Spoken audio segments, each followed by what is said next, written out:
Welcome to the channel. Today's story is about a famous Indian paranormal investigator. Not because of the heat alone, but because of something heavier, something unseen that clung to the air, pressing against the chest of anyone who breathed too deeply.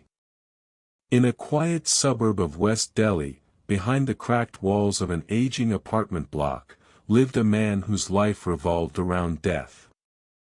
Gaurav Tiwari, 31 years old, pilot, actor, investigator, husband, a man of science who dedicated his life to exploring what science refused to name.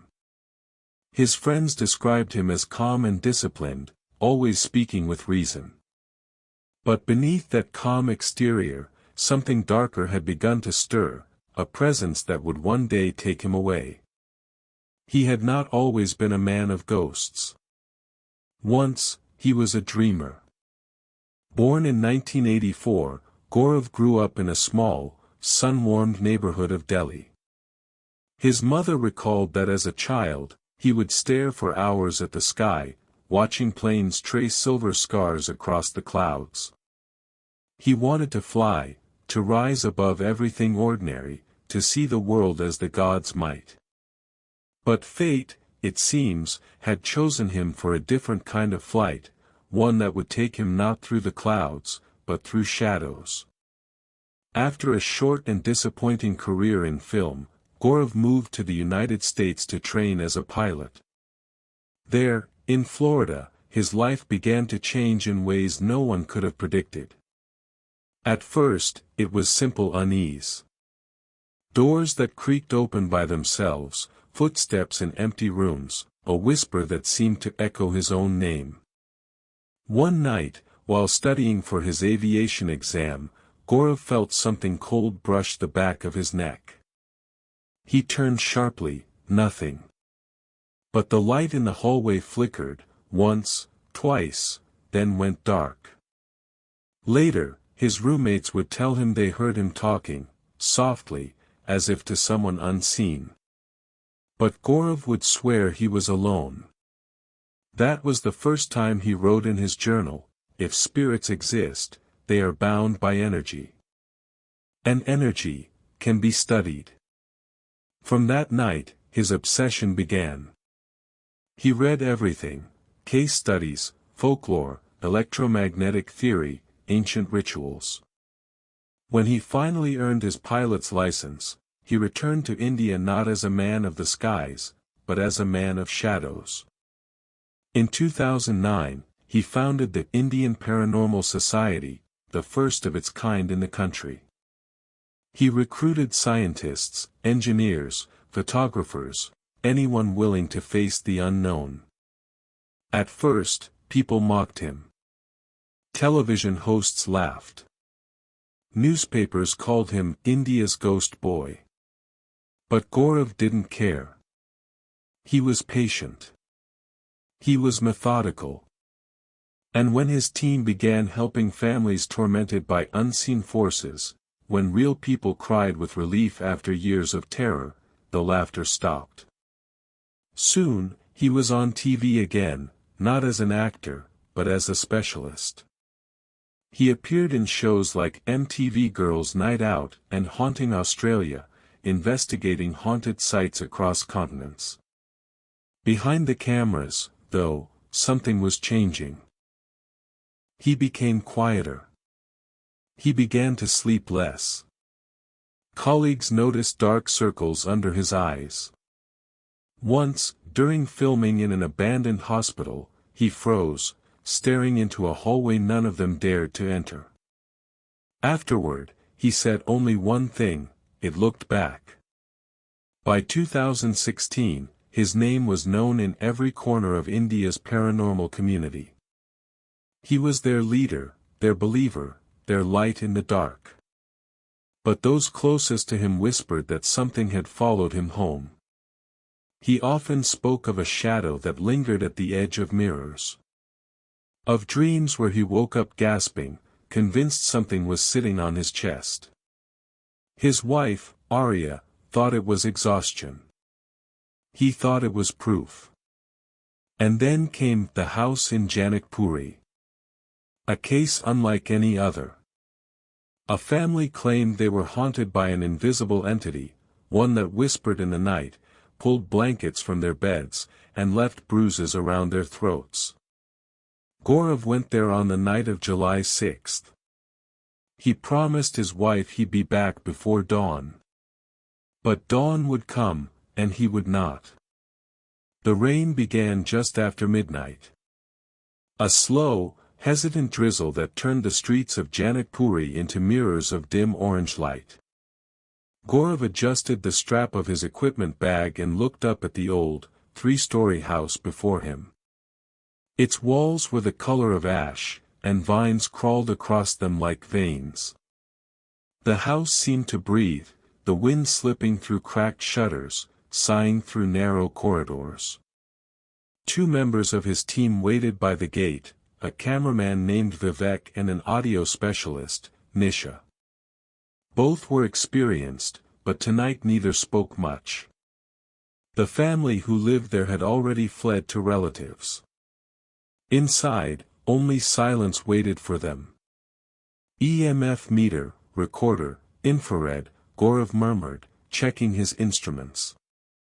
Let's start on the second floor. They entered through the main door, a heavy wooden frame that groaned like a living thing when it opened. The first thing they noticed was the smell, a mixture of incense and damp earth.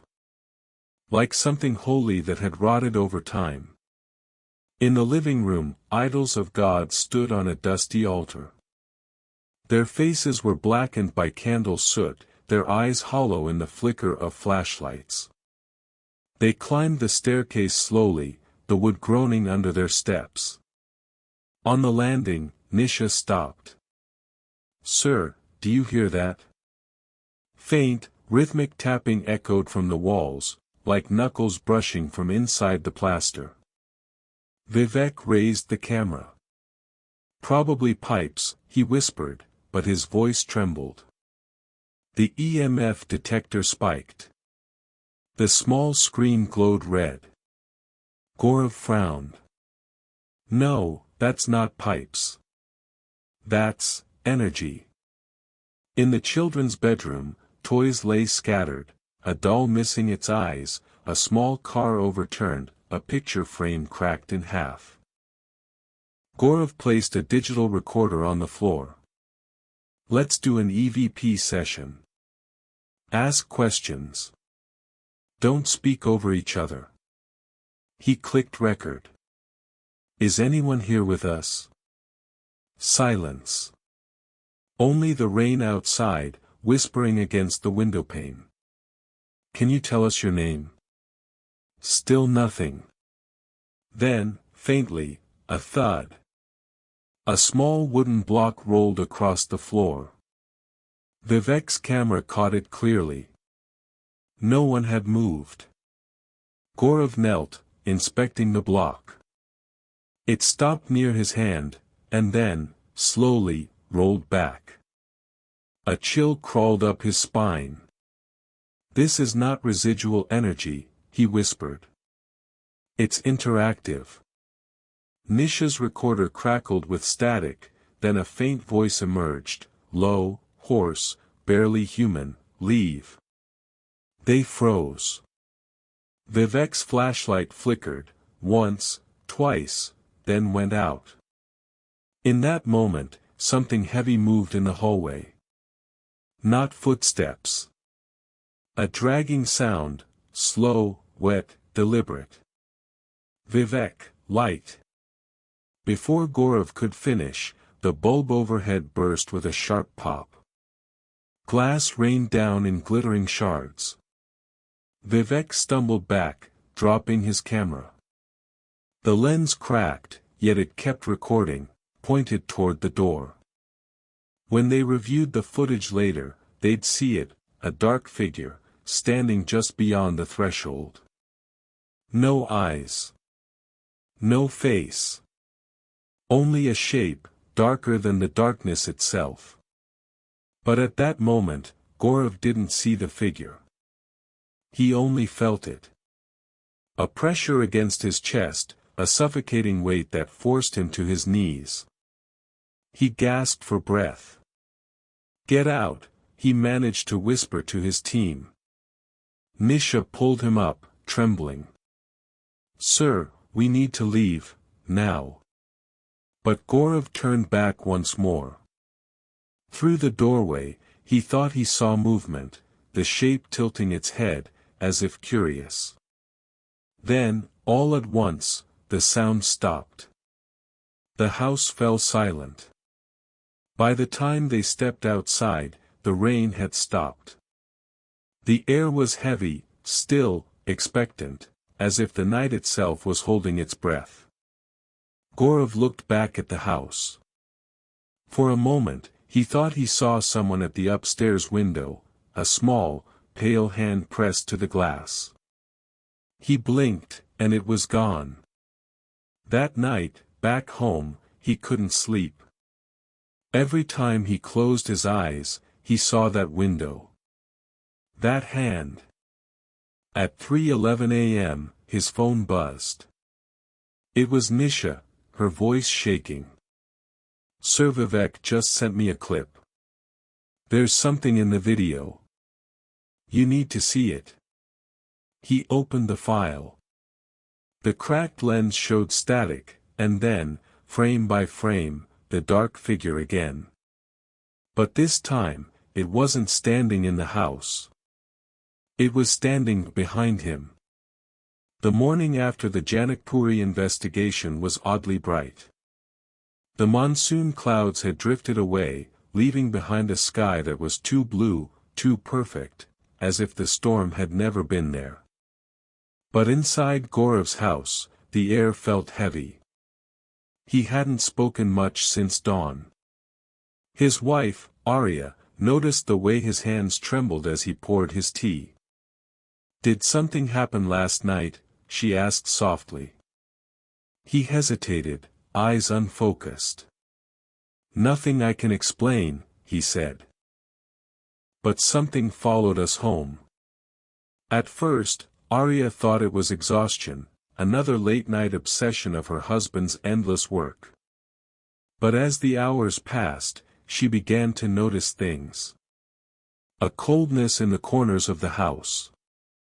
The faint sound of whispering when she was alone. Sometimes, she'd catch Gaurav staring at nothing, eyes fixed, as if listening to someone only he could hear. That evening, she found him in the bathroom, standing before the mirror. His shirt collar was open, and around his neck, faint, dark marks had begun to appear. "Gaurav. What happened?" He didn't answer. He simply touched the bruises with his fingertips, almost curious. "They're not from anything physical," he murmured. I think it's a sign." That night, he called Nisha and Vivek. They met at his office, a dimly lit room filled with monitors, maps, and old case files. On one screen, the video from Janakpuri played in a loop. The dark figure behind him flickered in and out, like a heartbeat. Vivek rubbed his eyes. "It doesn't make sense, sir. We didn't see anyone there." Gaurav leaned closer to the monitor. "Look at its position. It's always behind me. Not once does it face the camera." Nisha shivered. "What if it's attached to you?" The room fell silent. Even the hum of the computer seemed to fade. Later, alone in his car, Gaurav couldn't shake the thought. He drove through Delhi's sleeping streets, the city lights smearing like ghosts in the windshield. He pulled over near a temple. Incense smoke curled from the courtyard, and the sound of distant chanting filled the air. He closed his eyes. For a moment, he felt peace, until something cold brushed against his neck. He turned sharply. No one there. Just the faint scent of damp earth, and the whisper of breath right behind his ear. Over the next few days, things escalated. Objects moved on their own. Lights flickered without cause. And every morning, the marks on his neck grew darker, as if something unseen was tightening its grip.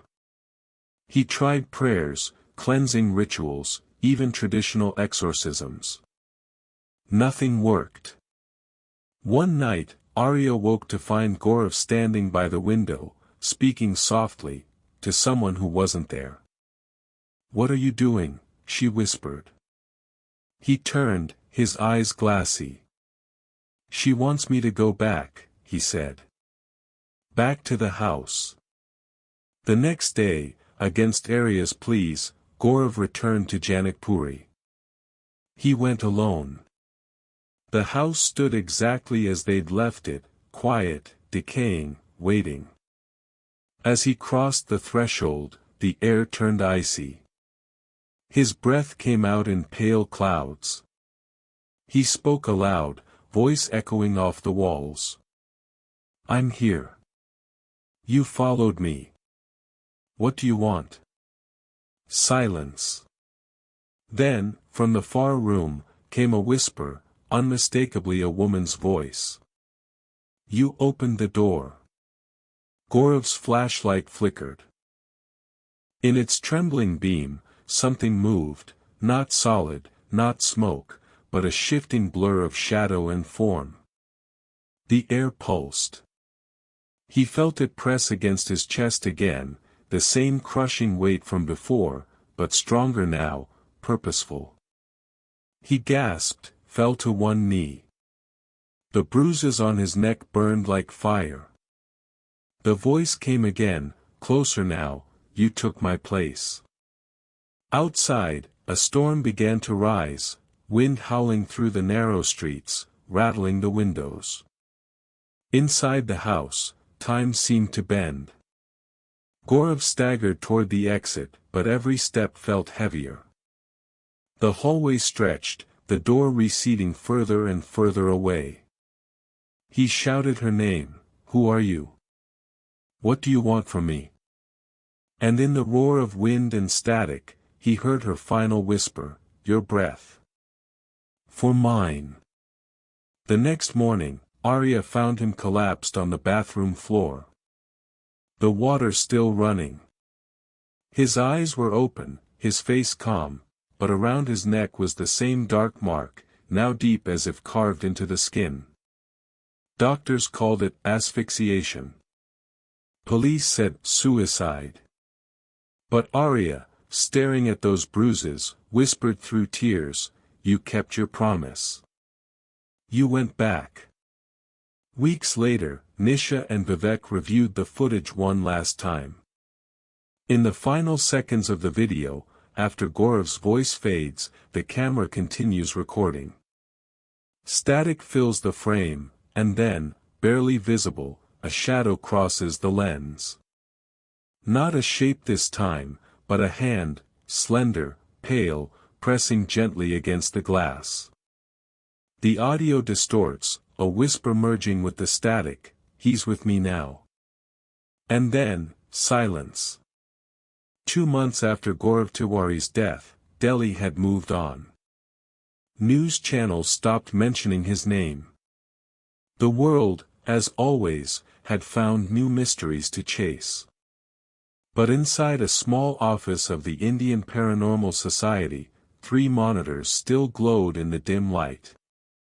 Dust had settled on the old equipment, yet the servers were still running, quietly, faithfully.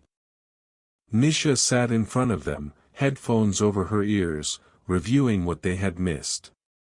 Vivek was gone, he'd quit the team a week after the funeral. He couldn't take the silence, he'd said. That night, she decided to go through the audio logs one last time.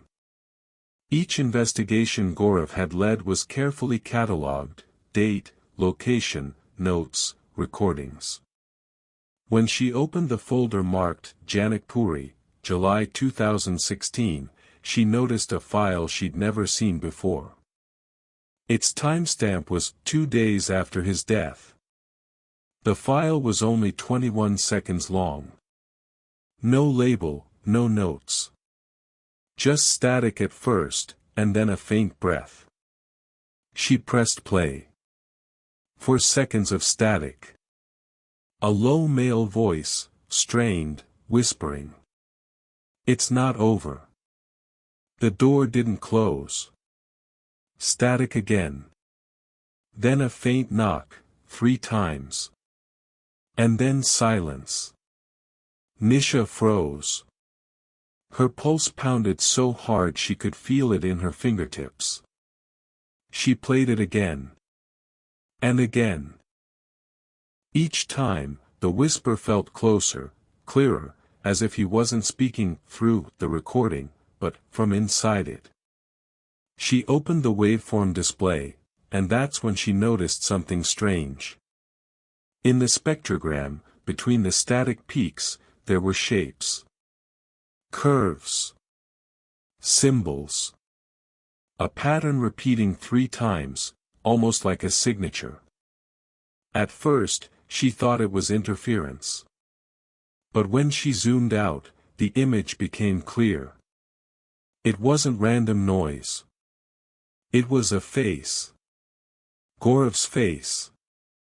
Eyes closed. Mouth slightly open, as if mid-breath. And then, as if the system reacted to her stare, the monitor flickered. The waveform shimmered, and for just 1 frame, the eyes opened. The lights went out. For a moment, the room was swallowed by darkness. Only the hum of the computer fans filled the air. Then, a whisper, faint but unmistakable, came from the speakers. Don't look for me. Look behind you. Nisha turned, breath caught in her throat. Nothing. The window curtains fluttered slightly, but the night outside was still. When she faced the monitors again, the file had vanished. No trace. No history. That was the night she locked the office for good. The Indian Paranormal Society shut down officially a month later. But whispers persisted, online, on forums, in obscure podcasts. People claimed they'd received strange calls in the night, just static, followed by a breath, then 3 knocks. Some said the recording still exists, hidden deep on the dark web. Others believe it plays itself whenever someone tries to contact the dead. Arya never remarried. She moved to Pune, quietly raising her son, who, by the time he turned 7, began to talk about seeing a man in the corner. When she asked what the man looked like, the boy said, "He's wearing a white shirt and he smiles like you." Years later, in 2022, a small team of documentary filmmakers reopened Gaurav's case. They visited the same Janakpuri house, long since abandoned, windows boarded up, the air stale with age. Their cameras captured nothing unusual, until one of the microphones picked up a faint, rhythmic tapping. 3 times. Later, during post-production, they boosted the audio. And under the tapping, just barely audible, a voice whispered, "It's still open." No one has entered the house since. But locals say they sometimes see a figure through the cracks of the boarded windows, a man, standing still, with dark bruises around his neck. When the wind rises, they say, you can hear knocking, 3 times. And a whisper, soft as breath, your breath. For mine.